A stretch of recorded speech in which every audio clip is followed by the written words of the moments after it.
আসসালামু আলাইকুম। আমন্ত্রণ বাংলাদেশের সংবাদে আপনাদের সাথে আছি আমি নুরুন্নাসা পাপিয়া।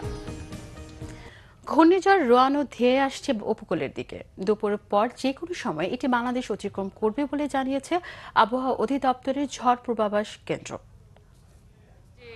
এই ঘূর্ণিঝড়টি চট্টগ্রাম সমুদ্র বন্দর থেকে ১৪০ কিলোমিটার, কক্সবাজার সমুদ্র বন্দর থেকে ১৩৫ কিলোমিটার, মংলা সমুদ্র বন্দর থেকে ১৬৫ কিলোমিটার এবং পায়রা সমুদ্র বন্দর থেকে ৭৫ কিলোমিটার দূরে অবস্থান করছে। দুপুর অথবা বিকাল নাগাদ বাংলাদেশের উপকূল অতিক্রম করবে চট্টগ্রামের নিকট দিয়ে এবং এই ঘূর্ণিঝড়ের কারণে আমরা চট্টগ্রাম সমুদ্র বন্দর, মংলা এবং পায়রা সমুদ্র বন্দরকে ৭ নম্বর বিপদ সংকেত দেখাতে বলেছি, আর কক্সবাজার সমুদ্র বন্দরকে ৬ নম্বর বিপদ সংকেত দেখাতে বলেছি।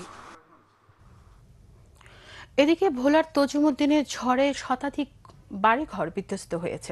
ঘরের উপর গাছ পড়ে এক শিশু সহ দুজন এবং পটুয়াখালীর ১০ মিনায় একজনের মৃত্যু হয়েছে, আহত অর্ধ শতাধিক। অন্যদিকে ভোলার ইলশায় মেঘনা নদীতে বালু বোঝাই কার্গো ডুবিতে নিখোঁজ ৪ জন।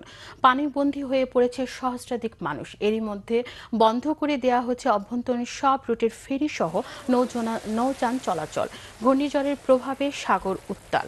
উপকূল এলাকায় দমকা হাওয়া, বৃষ্টিপাত হচ্ছে। বাতাসের গতিবেগ ঘন্টায় ৬২ থেকে ৮৮ কিলোমিটার বৃদ্ধি পাচ্ছে। ঘূর্ণিঝড়ের প্রভাবে উপকূলীয় জেলায় চট্টগ্রাম, কক্সবাজার, নোয়াখালী, লক্ষ্মীপুর, ফেনী, চাঁদপুর, বরগুনা, পটুয়াখালী, ভোলা, বরিশাল, খুলনা, বাগেরহাট, সাতক্ষীরা এবং অদূরবর্তী দ্বীপ ও চরসমূহ নিম্নাঞ্চলে স্বাভাবিক জোয়ারের চেয়ে ৪ থেকে ৫ ফুটের বেশি উচ্চতার জলোচ্ছ্বাসে প্লাবিত হওয়ার সম্ভাবনা রয়েছে বলে জানিয়েছে আবহাওয়া অধিদপ্তর।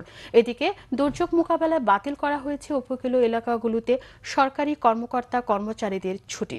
ঘূর্ণিঝড় রোয়ানুর এর প্রভাবে সাগর উত্তাল থাকায় হালকা থেকে মাঝারি বৃষ্টিপাত অব্যাহত রয়েছে চট্টগ্রামে। এর ফলে চট্টগ্রাম বন্দরে পণ্য ওঠানামা থেকে শুরু করে যাবতীয় কাজ বন্ধ রয়েছে। সাময়িকভাবে বন্ধ করা হয়েছে শাহ আমানত আন্তর্জাতিক বিমানবন্দরে ফ্লাইট ওঠানামা। লাইটার জাহাজগুলোকেও সরিয়ে রাখা হয়েছে নিরাপদ দূরত্বে। বরগুনা, সোনাতলা, কেওড়া বুনিয়া, পাথরঘাটা, কাকচিড়া বেড়িবাঁধ ভেঙে তালতলী, তেঁতুলবাড়িয়া বেড়িবাঁধ ভেঙে ২টি ইউনিয়নের ১৫টি গ্রাম প্লাবিত হয়েছে। দর্শক, ভোলার পরিস্থিতি জানতে আমরা সরাসরি টেলিফোনে কথা বলছি আমাদের প্রতিনিধি জুন্নুন রাহানের সাথে। জুন্নুন, আমরা জানতে পেরেছি ভোলার ইলশায় মেঘনা নদীতে বালু বোঝাই একটি কার্গো ডুবে গেছে। এই বিষয়ে আপনার কাছে কি কোনো তথ্য আছে? জি পাপিয়া, ভোলা থানার ওসি সঙ্গে আমার কথা হয়েছে। তিনি নিশ্চিত হয়েছেন যে বালু বোঝাই একটি কার্গো ভোলা সদর উপজেলার ইলিশা মেঘনা নদীতে ডুবে গেছে এবং সেখানে ৪ জন পুরুষ সহ ৪ জন লোক ছিল, তার প্রত্যেকটি নিখোঁজ আছে। পুলিশ চেষ্টা করছে এটি